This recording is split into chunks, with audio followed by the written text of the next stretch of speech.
June Finance and HR Committee meeting.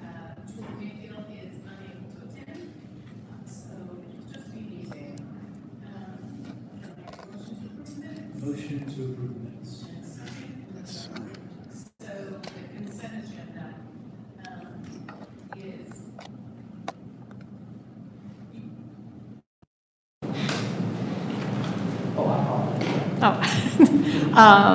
is about the fire department budget. Sure. Do you have any questions? Or? I do not. Okay. I move to adopt a budget amendment in the general fund in the amount of $110,000 for reimbursements to the city of Asheville by the North Carolina Department of Public Safety that exceeded initial budget estimates.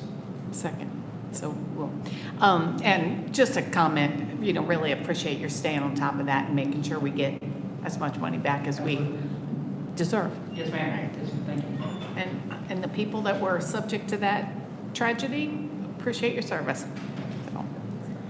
CFO report?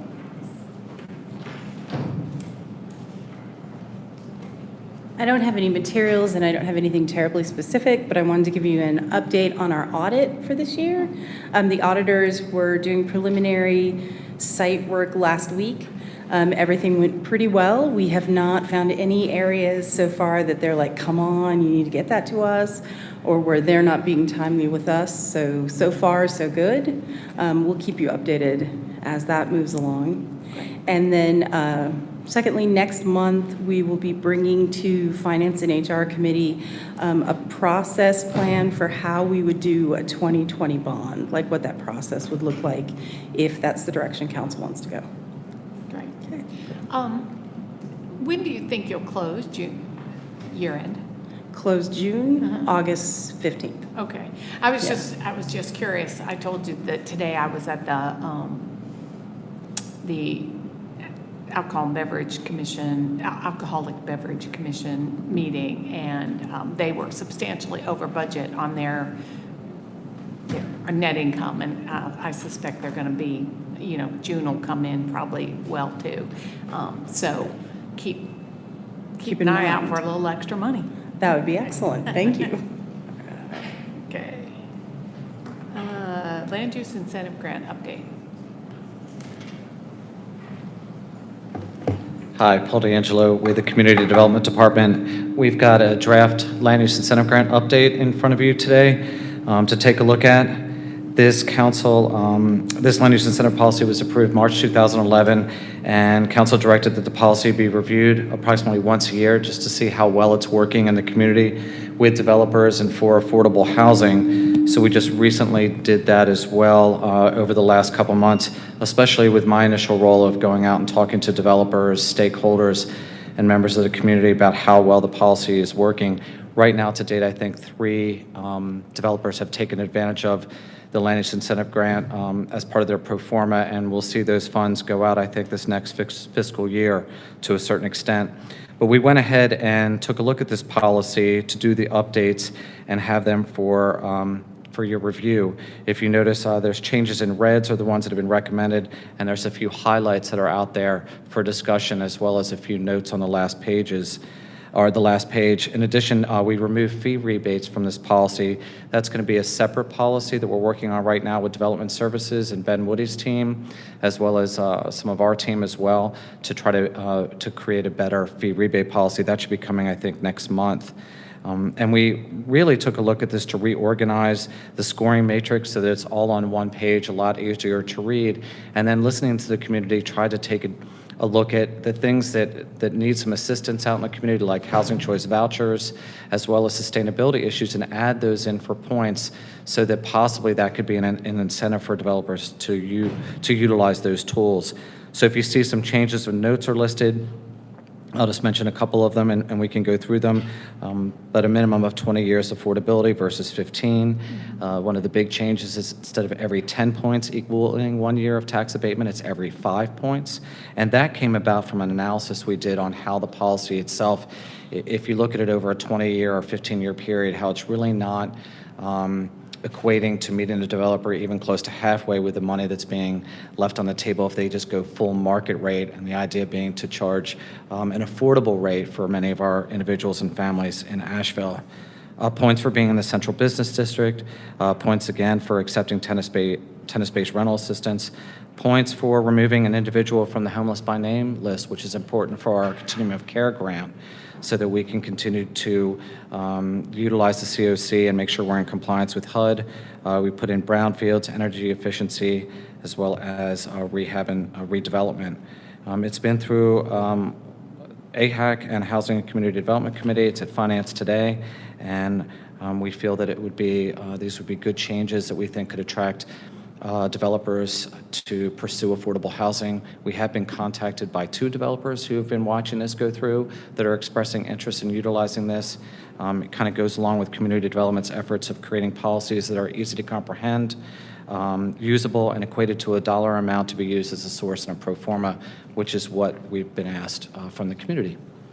And I'm happy to answer any questions on the updates. Yeah, I've got one. Paul, so one of the things that I've been asking about for a while on this is, and tell me if it got in here or didn't, and if it didn't, help me understand why, is something along the lines of ensuring that if we implement these grants on a piece of property, that the net affordability at the end of the project is greater than when it begins. And what I'm specifically talking about here was several years ago, there was a mobile home community that was off Long Shoals Road. That was, I mean, effectively, that was incredibly affordable, right? Those individuals, I think, applied for a Luigi grant. I'm not sure if that was given or not, but it seemed to me, and I wasn't on council at that time, seemed to me to be kind of strange that we were incentivizing development for affordable housing that was actually resulting in sort of perhaps a net reduction. And so I'm just curious, whether that got in here or if it didn't, if you could help me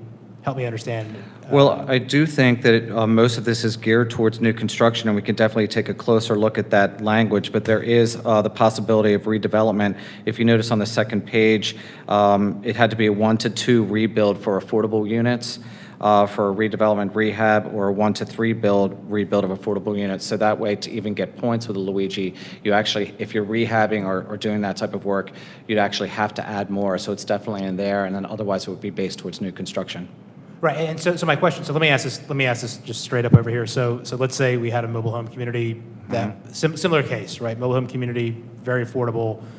Developer wants to come in and put apartments there. The net effect of that would be that the rents would be higher than what those individuals could afford. So, and I'm not sure how one would calculate net affordability, but let's just argue that those folks who were there will not they wouldn't be there. Would those individuals possibly qualify for a Luigi grant under this? Well, I think if there were 100 mobile homes there, and then they were going to build back 200 affordable units, I think that they would be able to utilize the land use incentive grant in that policy, because they'd be building back 2 to 1 and adding affordable units. But they're also, I think it's a question I have for you at the end here about reserving the right to take a look at points or the structure of how something like that works. If actually removing homes and displacing people would actually, something like that scenario, allow folks to come in to request a land use incentive grant. We do want to have some flexibility with the policy and guidance so that a situation like that, but I do think it is like the 2 to 1 covers your issue, but I also think relocating 100 families and that type of situation might raise further questions if they should be able to utilize the land use Right, incentive. and I apologize. I hope this wasn't sort of a surprise on you. This was, I'd raised this kind of several, when I think we were first discussing this, and I think it was said that issue was going to be talked to, AHEC was supposed to talk about it and kind of chew on it a little bit. And I don't know if they made a recommendation one way or the other. And I think that's in that rehab redevelopment, but I don't know if it went as far enough as you'd like it to go. Okay. With that 1 to 2 is Okay. where they went in with that recommendation. Okay. But there could be additional language if you saw that you'd like to see to protect something like that. Yeah, it would be interesting to think about how you'd actually write that, because you might be in a situation where, the reason that it's affordable is because it's in terrible shape or whatever, and so it's like you wouldn't want to necessarily incent somebody not to improve the property. Yeah, that's. And it is a question of how to write that into a policy because I have an additional question for you at the notes on the end, a similar situation that came up of how to write that in, outside of reserving the right to look at each individual land use incentive grant application on its own merit, that could have outside forces that could affect the application or the style of redevelopment, et cetera. Sure, and I guess, my own take on this, and again, not an expert over here, but as someone, if we're giving sort of city dollars, right, and for incentivizing affordable housing, which is a good thing, right? I mean, this is what we want to be doing. It seems almost kind of like counterintuitive that if we have a situation, and granted, they're going to be rare, right? But they've already happened. Right. Let's hear Nashville. Rare things happens to us in Nashville. To see if that happens again, that's going to be very difficult, because those individuals, as everybody knows, there's not another place for those folks to go in the city of Asheville. I mean, there just isn't. If you remove a mobile home community, and there's several in South Asheville, and so I'm not aware of anything that's going on over there, but I was pretty intimately involved in the one on Long Shoals, and again, that's something that I know would be difficult to write into a policy, but just I'm looking for something that we can. I'm looking for something that perhaps addresses that in a way, and I realize I'm one vote of many, but Well, I think there might be a way to put in some language about displacement. Right. So that if an affordable individual or family is being displaced for rehab or new construction, that either that is not eligible if council decided, or it would, trigger extra discussion or review Right. about whether we would actually do a land use incentive grant. But displacement would be a good starter language for some kind of bullet point at the end on notes on the policy. right. Again, this is just one individual, but to the extent that Yeah, can be but I considered, mean, I think that's I would think that people would, if there is displacement, then maybe, you sort of set it aside and say, okay, this one needs to, it can't just be a blanket, oh yeah, fine, Right. get. And I think that follows along, not to jump ahead, but it came to our attention after HCD last week that where this policy was approved, that there percentage of residential units in the whole structure, and is there something there? So if it's 20% of the units are residential and the rest is commercial, but those 20% of those residential units are all affordable in a great location near employment, it could score very well. Then does that trigger, the property tax abatement, which isn't really separated out on the whole property? So staff wanted to ask opinion about what type of language that we should put in there, and it came down to where we reserve the right when there's a certain percentage of residential that an additional review, and we could do the same for displacement as well, or use as examples as to when we would have additional discussion. Yeah, I mean, that one, I hadn't thought about that, but that's definitely important, It- because, they shouldn't get all their, Right. We want to encourage the affordable units as much as we can, but if they're only 20% of the total property, Right. and then it scores very well in the matrix, all good stuff, but at the end, it's also tax abating the entire property or granting that. So that's something we wanted to reserve the right for. So I could play with that language offline and come up with something for council. yeah, I would be supportive of Both. both. Okay. those. yeah, that's what I. Yeah. Okay. And then, So what's the next steps for this? so then. When's it coming to council? Right now, it'll be July 23rd, but we may actually move it to August because we might try to take fee rebates and the land use incentive grant together in August. And again, we're anticipating having fee rebates come through next month, working with Ben's team, and also sustainability. They've dived into the policy while I was away, and so we're regrouping tomorrow to take a look at that policy for free rebates. So we're actually thinking August now to bring this back to full council for discussion. Okay. And then, again, some of those ideas there when it came to adding in points for the things that the community needs help with, like housing choice vouchers, as well as energy efficiency, et cetera. Okay. I guess Okay? go forward and do good work. Okay. Thank you. Thanks, Paul. That's great, thank you. And now, it looks like we must be at the parking security contract, because Ken looks so anxious. Good afternoon. I'm Ken Putnam, the Transportation Department Director. As you know, the Parking Services Division routinely uses a security contracting services to supplement our security guards that we have so that we can maintain security 24/7 in the garages. The action that we're asking for today and then to move to City Council is twofold. The existing contract that's been in place for 6 months, we need it amended to be increased by $20,000 in order to put us in a position to pay out all the invoices and to close that contract.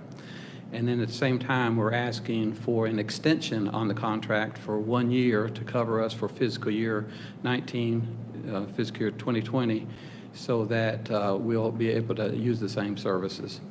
And all the money is already budgeted in our various accounts, and I'll be glad to answer any questions that you might have regarding that. Just one question I had, and this may be actually more for Barbara, and this may be a little more request.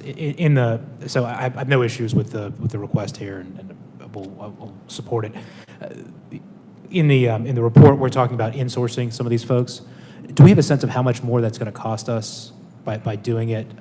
Do we have some, and you don't have to give it to me now, but is that something you might be able to, do you know the answer to that? Okay. I can answer that. We now that we've got a new Parking Services Division Manager, Garrett Mail, who replaced Harry Brown, we're already starting the process to begin that analysis, and we'll be doing it this entire year so that we can incorporate our recommendations with the budget process that we will begin this fall. So we're in that process, and we're already gathering some of the background information. I think part of that for us, that some of the questions we'll have to answer is, for example, is it important for us to have 24/7 coverage for all the garages? One of the things we've already talked to the Aloft Hotel about is the fact that what we were doing in the past is we would have a security guard stationed just in the Biltmore Avenue garage and another person stationed at the other three that would rotate. But we've talked with the Aloft General Management, and they don't feel that that's necessary, that they feel like if we just had a rotating guard all the way through, they would be fine with that. So that's one thing that we're going to recommend as we move forward, but we're beginning that analysis. I think that for us, the way we're approaching it, we're trying to approach it from an approach to meet our goals, to meet the living wage, number one, but also we want to look at it from an economical standpoint.